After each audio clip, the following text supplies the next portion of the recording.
Okay, so today we're adding a back hatch release for the trunk. So right now the only way that you can open this trunk is either from the press button on the back, right here,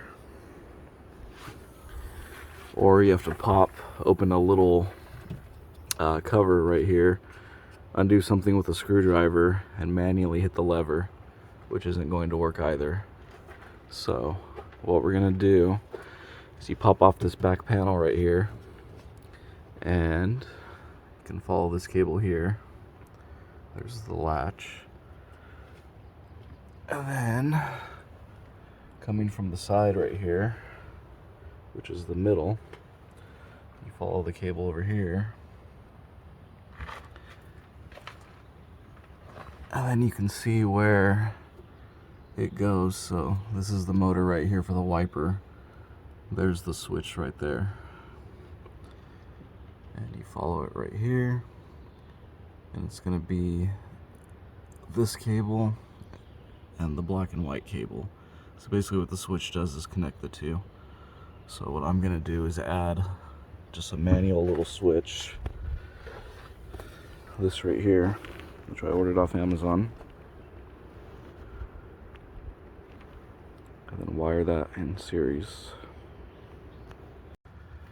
Okay, so you can see that I have this one wired into the blue, both of them going into blues, both of them going into reds, and then wired into this switch. So as you can see, when you push the button, it releases it. So now I'm going to pop the panel back on and find a place to mount this. I think what I'm going to end up doing is, just because this has the little clips on the side right here, which is part of the reason why I bought this one, is cut it just big enough for this thing to fit snugly in there.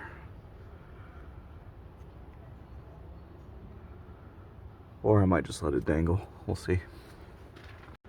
Okay, so I just quickly popped this part back on.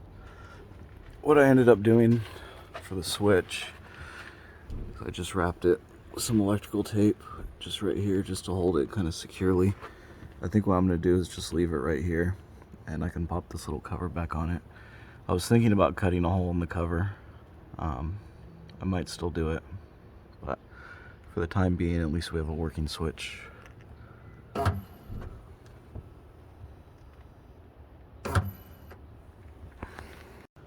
So reassembling, putting the side piece back on.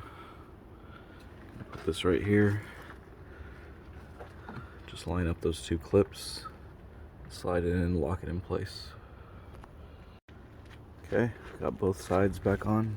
Now we just need to add that center trimming back on, which just snaps back on as well. Alright, we got everything reassembled.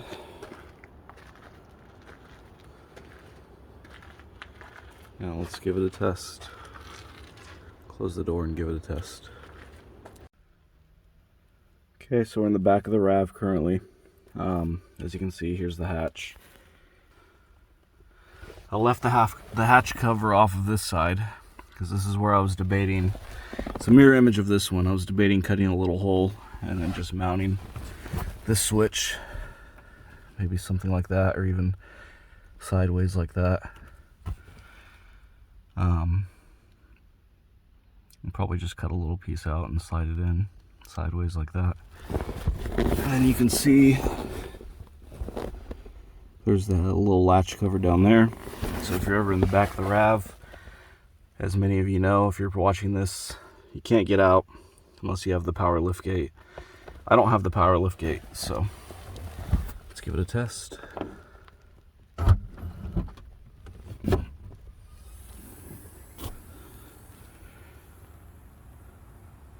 So on this cover right here, basically kind of held it up. I didn't do any fancy measurement.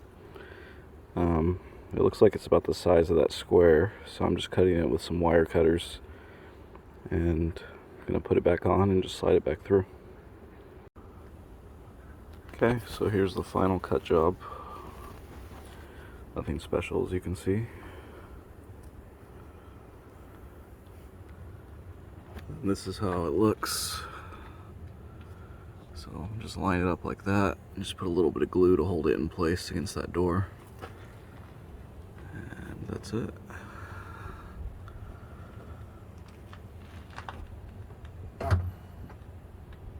The reason I decided to cut this little panel instead of anywhere else is because I figured if I needed to ever replace it down the road, this piece is probably one of the cheapest pieces to replace. Let me know if you have any questions.